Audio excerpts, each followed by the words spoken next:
Again, I informed the Speaker and asked clearance about the instructions ng Pangulo. At ang sabi niya, wala tayong magagawa. Kaya po nagtataka ako kung bakit sinasabi ni Pangulo na hindi niya makilala ang budget, samantalang lahat na binawas at dinagdag sa mga ahensya ng gobyerno ay humihingi ng approval sa kanya si Sekmina Pangandaman. Bago namin ginawa o tinapos ni Senator Chis Escudero during the BICAM. Sinabi pa ni Sekmina, everything is cleared with the President, basta importante, pasok ang pondo na request ng Pangulo. The following day, sinabi ni Sekmina, approve na si Presidente BBM sa lahat na binawasan na ahensya, masaya na ang Pangulo dahil naipasok ang gusto niyang 100 billion insertion. Wala pong perang napunta sa akin. Lahat po ng insertion napunta sa ating Pangulo at Speaker Martin Romualdez. Ako lang at ang aking mga tao, sila Paul Estrada, Mark Tiksay, at ang aking mga security ang nag-deliver papunta sa bahay nila Pangulong Bongbong Marcos at Speaker Martin Romualdez sa North Forbes Park, South Forbes Park hanggang sa Malacanang. Yung mga deliveries po ay merong record ang aking mga tao. Totoo po yung sinasabi ni Orly Gutesa na nag-deliver siya sa Forbes Park. Totoo din po ang sinasabi ni Orly Gutesa na nag-deliver siya sa Malacanang nung siya ay nasa Senado. Para mapatunayan ang mga litrato na deliveries ay ilalabas ko po together with this video.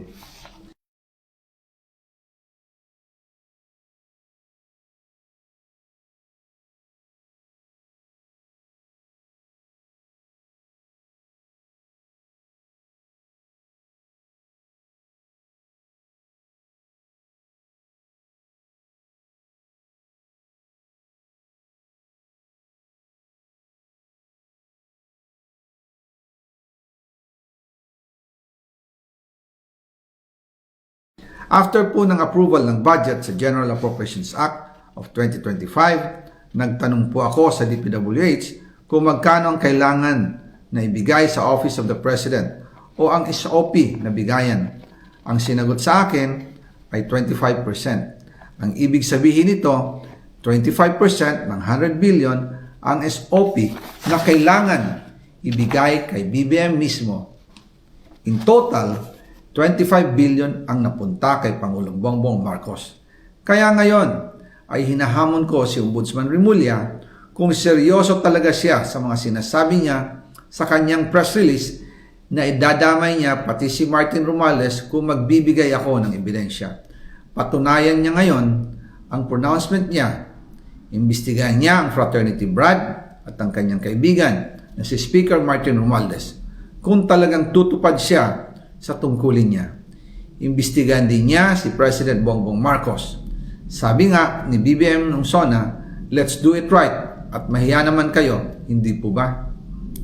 Nananawagan din po ako sa Senado na imbestigahan ang 100 billion insertion ni Presidente. Alam ko po na hindi gagawin ni Ombudsman Remulla ang hamon ko.